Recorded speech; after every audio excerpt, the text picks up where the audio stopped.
बात अरावली पर्वतमाला की। दिल्ली से हरियाणा होते हुए राजस्थान और गुजरात के पालमपुर तक फैली अरावली पर्वतमाला देश में इन दिनों चर्चा का विषय बनी है। सोशल मीडिया से लेकर हर न्यूज पर अरावली ट्रेंड कर रहा है। ये जिस वजह से ट्रेंड कर रहा है वो है सुप्रीम कोर्ट का फैसला। आज हम सुप्रीम कोर्ट के उसी फैसले को आपको विस्तार से यानी A to Z समझाएंगे, जिससे आप समझ पाएंगे कि आखिर ये पूरा मामला है क्या, और बिना अपनी तरफ से एक भी शब्द को ऐड किए हुए। लेकिन उसके पहले आपको यह समझना होगा कि अरावली क्या है। तो सबसे पहले आप समझिए कि अरावली क्या है। अरावली की जो पहाड़ियां हैं वो भारत की सबसे पुरानी पहाड़ी श्रृंखला है, जो दिल्ली, हरियाणा, राजस्थान, गुजरात जैसे 4 राज्यों में फैली हुई है। ये थार रेगिस्तान को उत्तर भारत में फैलने से रोकती है। इसे दिल्ली NCR का ग्रीन लंग्स भी कहा जाता है।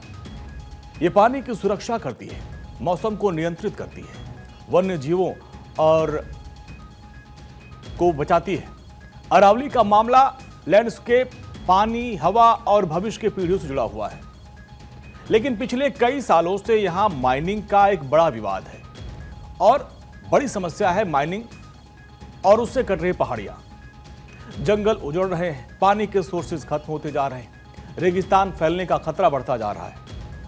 अब 2003 में सुप्रीम कोर्ट ने जंगलों में माइनिंग पर पूरी तरीके से रोक लगा दी थी, जो 2004 में अरावली पर भी लागू हुआ। लेकिन अलग अलग राज्यों में अरावली की परिभाषा अलग अलग होने से इलीगल माइनिंग बढ़ती गई।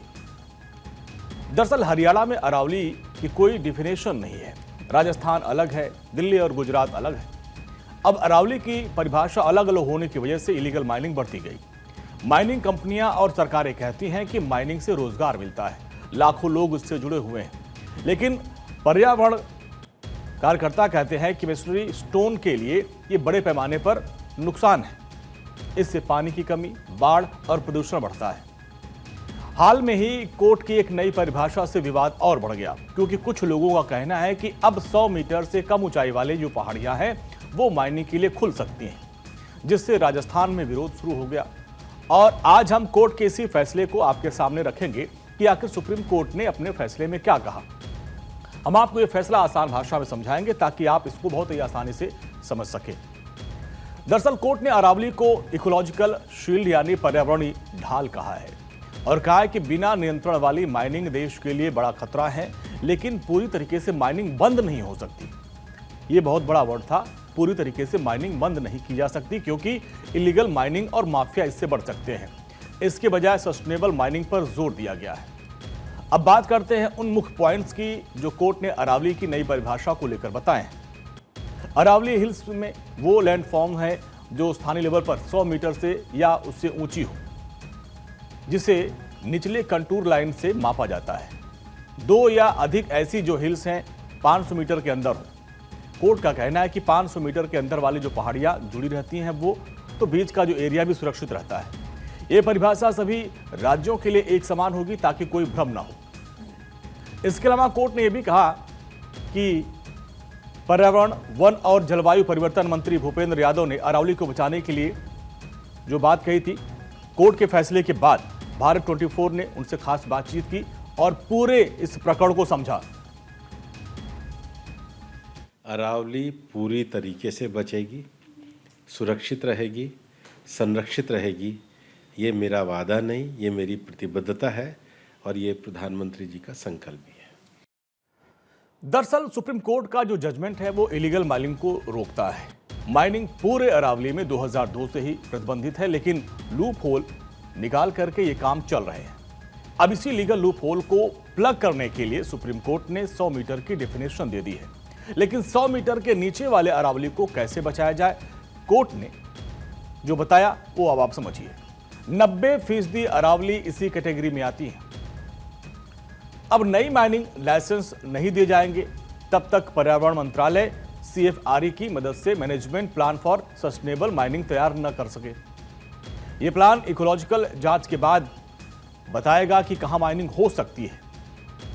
इसके साथ ही कोर्ट ने कुछ जो प्रोटेक्टेड एरिया है उस पर पूरी तरीके से माइनिंग पर बैन लगा दिया कि यहां पर आप खुदाई नहीं कर सकते हैं, जैसे tiger reserve corridor, eco sensitive zone और रामसर साइट्स या फिर वेलैंड्स के 500 मीटर के अंदर की सरकारी प्लांटेशन, नदियां, पानी के स्रोत 2 किलोमीटर के अंदर और इंटरस्टेट बॉर्डर के 10 किलोमीटर के अंदर तक पूरी तरीके से माइनिंग पर प्रतिबंध लगा दिया गया है।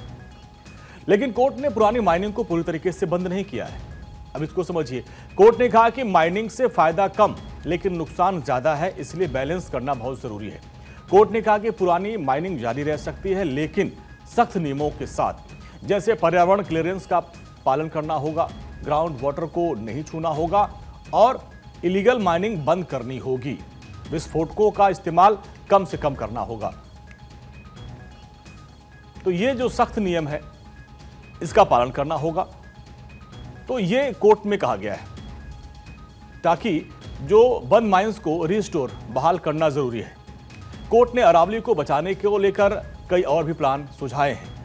वो क्या है वो भी आप जान लीजिए। कमेटी बनाई, MP SM plan monitoring system, अन्य कदम भी उठाने को कहा गया है। कोर्ट ने सिर्फ रोक नहीं लगाई है बल्कि लंबे समय तक बचाव के कदम भी उठाए हैं। पर्यावरण, वन और जलवायु परिवर्तन मंत्रालय, राज्य सरकारें, forest survey of India, geological survey of India और सेंट्रल एम्पावर्ड कमेटी की एक कमेटी बनाई गई जिसने परिभाषा सुझाई। कोर्ट ने माना और इसके अलावा भी आप देखिए क्या है, पर्यावरण मंत्रालय ने ICFRE के प्लान बनवाने का आदेश दिया जो माइनिंग जोन, कंजर्वेशन एरिया और रिस्टोरेशन बनाएगा। तब तक कोई नई लीज या रिन्यूअल की कोर्ट इजाजत के बिना नहीं होगा। और यह भी कहा गया है कि कोर्ट ने कहा कि अरावली में खनन से जो पर्यावरण पर असर हो रहा है उसे हर 2 साल में दोबारा जांचा जाएगा और ये जांच MOEF पर्यावरण मंत्रालय की तरफ से किया जाएगा। फॉरेस्ट रिसर्च इंस्टीट्यूट और अन्य एक्सपर्ट कमेटी करेगी। जांच में देखा जाएगा कि क्या खनन से पानी सूख रहा है, मिट्टी कट रही है, जैव विविधता जैसे कि पेड़ पौधे जानवर कम हो रहे हैं, रेगिस्तान फैल रहा है। अगर नुकसान ज्यादा निकला तो खनन रोकने या फिर सख्त नियम लगाने का फैसला हो सकता है। अब हर जिले में एक स्पेशल टास्क फोर्स बनाया जाएगा जिसमें पुलिस, फॉरेस्ट अफसर, माइनिंग डिपार्टमेंट और लोकल एडमिनिस्ट्रेशन शामिल होंगे। ये टास्क फोर्स अवैध खनन को रोकने के लिए काम करेगी। ड्रोन, CCTV कैमरे, वेट ब्रिज, ट्रक वजन चेक करने के लिए और सरप्राइज चेकिंग भी की जाएगी। अगर कोई अवैध माइनिंग करता पकड़ा गया तो तुरंत कार्रवाई की जाएगी, मशीनें जब्त कर ली जाएंगी, जुर्माना और जेल तक की सजा का प्रावधान। और सभी माइनिंग लीज का एक ऑनलाइन पोर्टल भी बनेगा। किस कंपनी को कहां लाइसेंस है, कितना खनन हो रहा है, पर्यावरण क्लियरेंस है या नहीं है, नियम फॉलो कर रहे हैं या नहीं, सारी चीजें उसमें रहेंगी। कोई भी नया लाइसेंस या फिर रिन्यूअल बिना कोर्ट कमेटी के मंजूरी के नहीं होगा।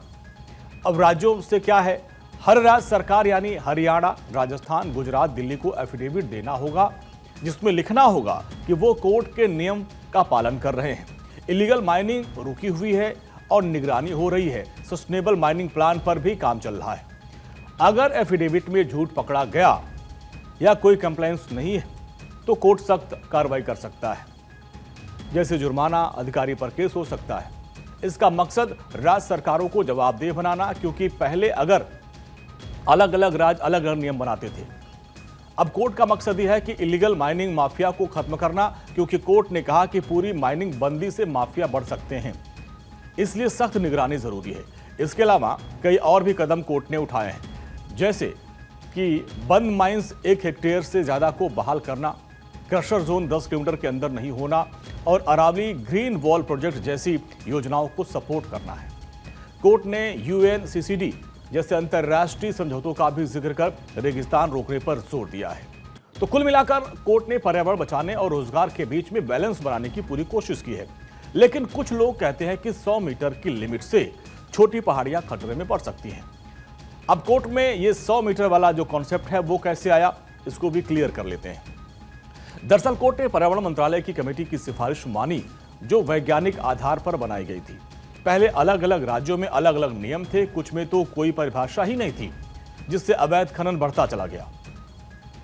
अब कोर्ट ने कहा कि एक साफ, वैज्ञानिक और सभी राज्यों में लागू होने वाली परिभाषा चाहिए और यह परिभाषा अमेरिकी जियोलॉजिस्ट रिसर्च मर्फी के सिद्धांत पर आधारित है, जहां 100 मीटर ऊंचाई को पहाड़ माना जाता है, हिल माना जाता है। और कमेटी ने कहा कि इससे खनन को रेगुलेट करना आसान हो जाएगा और सस्टेनेबल तरीके से काम हो सकेगा।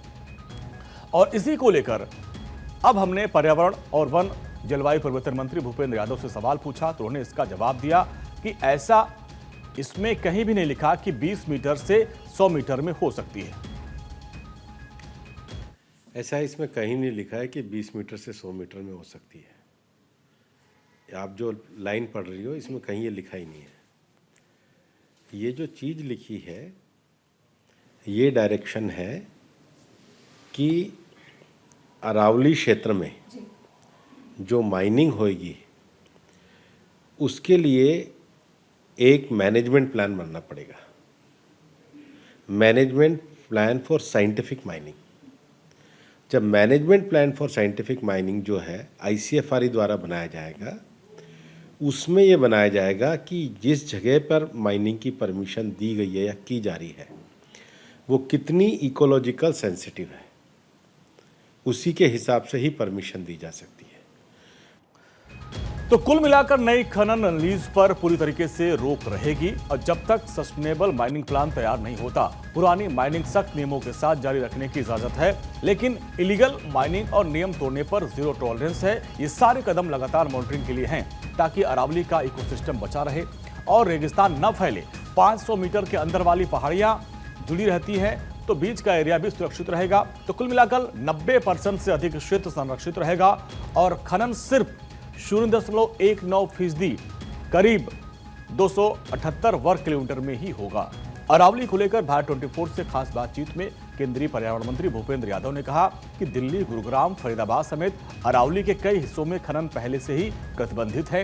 इसके अलावा 4 टाइगर रिजर्व और 20 वन्यजीव अभयारण्य और इकोसिस्टम जोन से 1 किलोमीटर के दायरे में भी खनन की अनुमति नहीं है। भूपेंद्र यादव ने कहा कि अरावली सदियों से सभ्यता का केंद्र रही है और यहाँ किले हैं, नदियां हैं, लोग रहते हैं। अरावली के लिए सिर्फ 0.19% क्षेत्र ही खनन हो रहा है, जैसे मार्बल निकालना, और वो भी जहां सबसे ज्यादा है वहीं पे किया जाता है। सिर्फ 0.1% क्षेत्र है जहां पर खनन किया जा रहा है। पहले तो ये आंकड़ा कहाँ से गिन के लाए, पहला विषय। दूसरा ये है कि अगर 2 पहाड़ 100 मीटर से ऊंचे आधे किलोमीटर के दायरे में है तो उसके अंदर जितना भी भूभाग है वो सब अरावली के जोन में आएगा, अरावली रेंज में आ जाएगा, तो वो भी प्रोटेक्टेड है। फिर पहाड़ ऊपर पतला होता है, नीचे उसका जो धरातलीय आकार है वो विस्तृत होता है, उसमें जो न्यूनतम क्षेत्र में जितनी गोलाई होगी वो भी इसके अंतर्गत आएगा। फिर सुप्रीम कोर्ट ने पहले ही निर्णय दे रखा है कि जो प्रोहिबिटेड एरिया है, तो जितनी भी लेक्स हैं वो भी सेंसिटिव जोन है। फिर जो डार्क जोन है वहाँ पर भी माइनिंग प्रोहिबिटेड है। तो मैं जब कहता हूँ कि 90% प्रोहिबिटेड है तो ये सारा एरिया उसके अंतर्गत है। अभी अरावली में लगभग 1,43,000 किलोमीटर का ये क्षेत्र है जिसमें केवल 270 किलोमीटर में ही माइनिंग होती है, जो 0.19% है। अगर ये सारे रेस्ट्रिक्शन आ जाएंगे तो भी अरावली में केवल 2% से ज़्यादा ज़मीन पे माइनिंग हो ही नहीं पाएगी, वो भी सस्टेनेबल मैनेजमेंट प्लान के साथ, साइंटिफिक। तो जो जगह जगह हमने देखा ना कांग्रेस के समय में लोग काट काट के पहाड़ों को चले गए, वो सारी चीज़ें बंद हो जाएगी। अरावली पर्वतमाला की नई परिभाषा को लेकर सुप्रीम कोर्ट के फैसले पर उठ रहे सवालों के बीच केंद्रीय पर्यावरण मंत्री भूपेंद्र यादव ने कहा कि अरावली में अवैध खनन की समस्या मुख्य रूप से राजस्थान में अशोक गहलोत की सरकार के कार्यकाल के दौरान रही। उन्होंने दावा किया कि सोशल मीडिया पर जो खदानों की तस्वीरें वायरल हो रही हैं वो सभी कांग्रेस के दौर की हैं और जो कोर्ट के जब सारे रिस्ट्रिक्शन आ जाएंगे तो अरावली में 2% से ज्यादा माइनिंग हो ही नहीं पाएगी। No new mining lease will be given unless and until district का एक मैनेजमेंट प्लान नहीं बनेगा, ICFRE की रिपोर्ट उस पर नहीं होएगी, रेस्टोरेशन प्लान नहीं बनेगा। ये एकदम क्लियर है। सबसे बड़ा झूठ ये है कि अरावली खुल जाएगी, कहीं नहीं खुल रही है। दूसरी बात, अरावली को एक दूसरे तरीके से देखना चाहिए। अरावली प्राचीन सभ्यता का अंचल है। केंद्रीय पर्यावरण मंत्री भूपेंद्र यादव ने कहा कि अरावली पर्वत श्रृंखला की ये नई परिभाषा समय की जरूरत थी क्योंकि राजस्थान में बड़े पैमाने पर अवैध खनन हो रहे थे। उन्होंने दावा किया कि अरावली में संचालित अधिकांश खदानें राजस्थान में हैं। केंद्रीय मंत्री ने कहा कि आज राजस्थान में कुल 1008 खदानें चल रही हैं, जिनमें से करीब 700 खदानें अशोक गहलोत के कार्यकाल में शुरू हुई थी। तब खनन पट्टे बिना पर्याप्त नियंत्रण के दिए गए। तब सुप्रीम कोर्ट ने हस्तक्षेप करते हुए इस पर रोक लगाई और कहा कि इससे अरावली की मूल जो संरचना है वो नष्ट हो जाएगी। इसी के चलते सुप्रीम कोर्ट ने चारों राज्यों के लिए अरावली की एक समान परिभाषा तय कर दिया, जो जरूरी समझा उसने। कि क्या आप अरावली को नई माइनिंग को खोलेंगे, नई लीज दी जाएगी? अभी तो सवाल ही नहीं उठता है। सुप्रीम कोर्ट ने सबसे पहले ये कहा है कि हर जिले का एक व्यापक मैनेजमेंट प्लान बने, साइंटिफिक, और उसके बाद ICFRE की स्टडी हो। उसमें पहले जिसको कहते हैं ना सस्टेनेबल, कि सस्टेन कैसा हो सकता है। फिर उसमें कुछ प्रोहिबिशन है कि जो प्रोहिबिटेड एरिया अगर आ जाते हैं नहीं हो सकती है, वाटर बॉडीज़ आ सकती है नहीं हो सकती है। फिर जो रेस्ट ऑफ द एरिया है उसमें पहले पर्वत और पर्वत श्रृंखला माइनिंग के हिसाब से पहचान किया जाए और वहाँ पर रेस्ट्रिक्टिव तरीके से हो, तो वो तो पूरा लॉ है।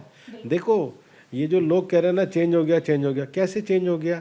फॉरेस्ट कंजर्वेशन एक्ट वही है, एनवायरनमेंट क्लियरेंस एक्ट वही है, एनवायरनमेंट प्रोटेक्शन एक्ट वही है, वाइल्ड लाइफ क्लियरेंस एक्ट वही है। तो लॉ तो वही है, लॉ का तो पालन करना होगा। लॉ के पालन करना और वहाँ का जो डिस्ट्रिक्ट का प्लान है उसका जो गैप था उसमें ज़्यादा फायदा कौन उठा रहे थे? इलीगल माइनिंग करने वाले।